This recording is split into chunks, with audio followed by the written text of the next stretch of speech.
नमस्कार दोस्तों, जय श्री श्याम। जब भी हम म्यूचुअल फंड में निवेश करते हैं तो सबसे बड़ा कंफ्यूजन क्रिएट होता है कि सर एसआईपी ज्यादा प्रॉफिट बना के दे सकती है या वन टाइम वाला इन्वेस्टमेंट है वो ज्यादा प्रॉफिट बना के दे सकता है। बिकॉज यूट्यूब पे हमने काफी ऐसी वीडियोस देखी हैं, उन वीडियो में बताया गया है कि अगर आप लमसम करते हो, वन टाइम करते हो तो वन टाइम का रिटर्न है वो काफी अच्छा देखने को मिलता है। लेकिन आज की वीडियो में रियलिटी आपको पता पड़ेगी कि एक्चुअल में जो वीडियोस में बताया जा रहा है और आज आपको जो जानने को मिलेगा उसमें से सही जानकारी क्या है, बिल्कुल कंसेप्ट क्लियर होने वाला है। इसलिए पूरा वीडियो वॉच करना, बिल्कुल भी स्किप मत करना। सबसे पहली चीज तो क्या है, म्यूचुअल फंड में हम जब भी इन्वेस्टमेंट करते हैं, ठीक है, म्यूचुअल फंड में जैसा कि आपको पता है दो तरीके के इन्वेस्टमेंट होते हैं। एक होता है आपका एसआईपी और दूसरा होता है लमसम, जिसको हम बोलते हैं one time.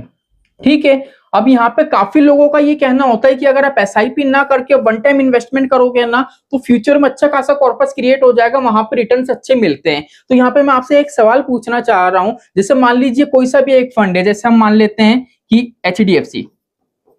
HDFC small cap.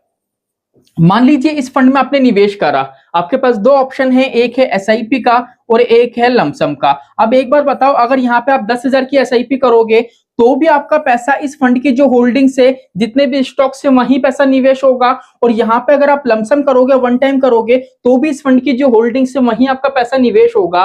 जब इस फंड की होल्डिंग एक है, अगर आप एसआईपी करो या वन टाइम करो, आपका पैसा तो निवेश वो सारे के सारे स्टॉक्स में हो रहा है, वो सारे सेक्टर में हो रहा है, तो दोनों के रिटर्न्स में किस तरीके का डिफरेंस आपको देखने को मिलेगा? रिटर्न तो सिमिलर ही होगा। लेकिन आपको क्या लगता है कि भैया मैं अगर लमसम कर रहा हूं तो फ्यूचर में मेरा कॉर्पस बड़ा मुझे लगता है। वो क्यों लगता है? क्योंकि एसआईपी को क्या करते हैं, जैसे आज आपने 10,000 की एसआईपी कराई, अब इसको क्या करोगे, पर मंथ आप पे करोगे तो धीरे धीरे क्या होता है, आपका कॉर्पस बढ़ता है। लेकिन लमसम वन टाइम इन्वेस्टमेंट क्या होता है, एक मोटी रकम हम एक बार में निवेश करते हैं और लॉन्ग टर्म के लिए इसको छोड़ते हैं। तो नॉर्मल सी बात है, अगर आप एक मोटा पैसा लमसम कर रहे हो और उसको लंबे समय के लिए छोड़ रहे हो तो वहां पे कंपाउंडिंग एक मोटे अमाउंट से वर्क करेगी, क्योंकि यहाँ पे आपके पास पैसा भी ज्यादा है और टाइमिंग भी ज्यादा है। लेकिन एसआईपी में क्या होता है, हमारा पैसा कम रहता है, वो धीरे धीरे बढ़ता है और टाइमिंग ज्यादा रहता है। इसीलिए आपको लगता है कि एसआईपी कम रिटर्न दे रही है और वन टाइम इन्वेस्टमेंट है वो आपको ज्यादा रिटर्न दे रहा है। लेकिन दोनों को जो रेट ऑफ इंटरेस्ट होता है वो सिमिलर होता है, क्योंकि जितने स्टॉक्स आपके होल्डिंग्स में होंगे